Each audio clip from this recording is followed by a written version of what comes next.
நேர்களே, முக்கிய செய்தி.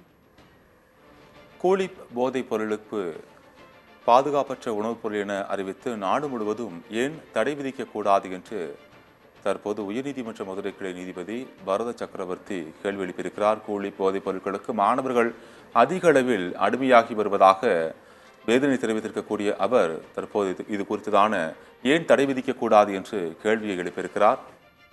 இளம் தலைமுறையினர் சிந்திக்கும் திறனை முற்றிலும் இழந்து வருவதாகவும் உயர்மன்ற மதுரை கிளை நீதிபதியானவர் தற்போது கருத்தை தெரிவித்து வருத்தத்தை பதிவு செய்திருக்கிறார். கூலி போன்ற பொருட்களுக்கு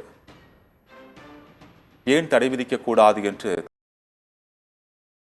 தற்போது உயர்நீதிமன்ற மதுரை கிளை நீதிபதி கேள்வி எழுப்பியிருக்கிறார். கூலி போதைப் பொருளை தயாரிக்கும் நிறுவனத்திலிருந்து ஜிஎஸ்டி வசூலிக்கப்படுகிறது என்றும் தற்போது நீதிபதி கருத்தை பதிவு செய்திருக்கிறார்.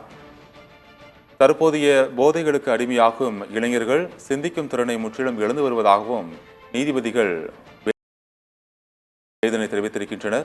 கூலி போதைப் பொருளை பாதுகாப்பற்ற உணவுப் பொருள் என அறிவித்து நாடு முழுவதும் ஏன் தடை விதிக்கக்கூடாது என்று தற்போது கேள்வி எழுப்பியிருக்கின்றனர் நீதிபதிகள். கூலி போதைப் பொருளுக்கு மாணவர்கள் அதிகம் அடிமையாகி வருவதாக மதுரை உயர்நீதிமன்ற மதுரை கிளை நீதிபதி பரத சக்கரவர்த்தி தற்போது வேதனையை பதிவு செய்திருக்கிறார்.